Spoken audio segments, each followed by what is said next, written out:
Why will the Steelers win that Monday night matchup against the Giants?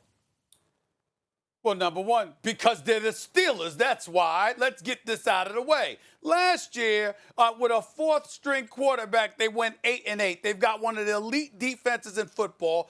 Ben Roethlisberger is returning. Juju Smith-Schuster, I believe, is going to look like a number one receiver now that he's got someone other than a third backup quarterback throwing him the damn football. All right, James Washington has elevated his level of play. I like him. James Conner, I'm still not sold on, but he's at least slightly above average. It's not like he's a scrub. He's just no Le'Veon Bell. The tight end spot with Ebron and obviously Vance McDonald is still in place. The offensive line is still in place. And last time I checked, there ain't no Odell Beckham Jr. on the New York Giants anymore. Yes, you got Saquon, who's a stud, no doubt.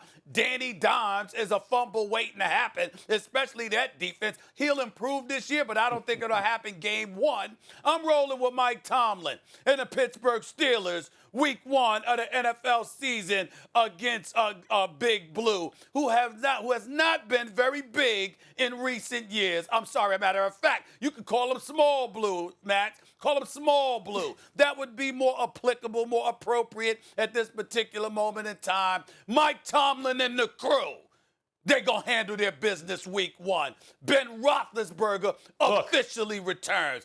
That's why. Look, I'm here to defend my Giants, but I actually think they could steal this game. First of all, it's a home game. Secondly, it's a new coach. Sometimes you get a bounce from that. And hopefully the Giants finally figured that out. Joe Judge. Thirdly, Danny Dimes is in his second year. I don't see a sophomore slump for him. Really, his issue is turning the ball over for no good reason, like with fumbles and stuff. But when he's actually throwing the ball, he was looking good since the preseason. So I'm not so worried about Danny Dimes. I'm a little worried about those kind of unforced errors, turning the ball over. We'll see if that improves in the second year. And there's reason to believe it will, including because Saquon Barkley is going. Not only do they now have in Dion Lewis, a guy who can really come on the field and spell them and do some good things as a veteran backup, but Saquon Barkley is due to have his real breakout year after a great rookie season. Last year was disappointing. He was banged up. The O-line was not performing up to what they'd hoped. So what did they go out and do? Spent their top draft pick on another offensive lineman. Nate Solder probably now winds up on the right side. This is not like the Giants in 2011 where they can move deals from guard to tackle and just have no weaknesses along the line. This line has been pockmarked, has been completely full of holes in recent years, but maybe not so much anymore. Will Hernandez has shown promise, and he was a good draft pick, even if he hasn't always performed up to it. I mentioned Nate Solder, maybe not as a left tackle, but as a right tackle. Andrew Thomas as your left tackle. You start looking around that line. You go, actually, there's a lot of talent there. Even guys who've underperformed at that position now, on the right side now, they should be able to hold it down. A motivated Saquon Barkley, an improving Daniel Jones, a home game. Meanwhile, Roethlisberger is coming off a catastrophic injury. And finally, let me say one last thing about the Giants. They didn't go after wide receiver talent. You know what that tells me?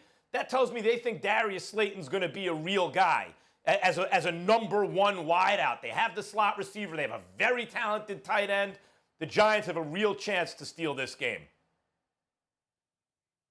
Yeah, they have a chance to steal the game because it's the first game, Max, and I agree there. And everything is on the table when you're talking about week one. You know, home field advantage really doesn't mean anything. I've seen teams that have been heavily favored go on the road first week of the season and just absolutely lay an egg because no one knows how a team's going to come out of, you know, training camp and come out of an off season. But that being said, I think Pittsburgh wins this game, provided this. Really, what really is going to decide this game is Ben Roethlisberger's health. There's no question about that. If he's healthy, they win the game. Juju Smith-Schuster comes through the offseason, he's healthy, they win the game for sure. James Conner comes through the offseason healthy, they win the game. Combine him with the fact that they drafted the kid Anthony McFarland Jr. out of Maryland, who is an absolute just spark plug, a big play waiting to happen. It provides more juice to this offense. Deontay Johnson, who I thought was the best route runner in the draft 2 years ago, he's back. James Washington, the offensive line is solid. Let's just move to the defensive side of the ball. Remember now, they got T.J. Watt and Bud Dupree, two of the best outside 3-4 pass rushers in the NFL against an offensive line that's going to probably be starting a rookie at left tackle and maybe converting Nate Solder from left tackle to right tackle.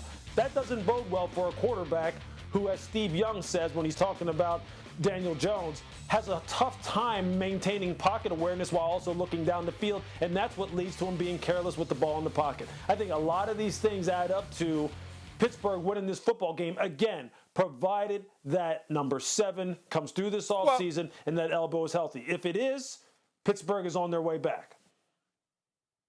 Well, I'm certainly not assuming that the Ben Roethlisberger's, my prediction is predicated on the fact that they're going to have their quarterback back. Of course, that's what it comes down to. And I love how Max said, hey, Louis Riddick, did you catch what Max Kellerman said? Did you catch what he said? The problem with Danny Dimes, now we're talking about Daniel Jones, Danny Dimes, a quarterback, Louis Riddick, and Max says, you know something? He makes unforced errors. Outside of that, when you really think about it, he's just fine.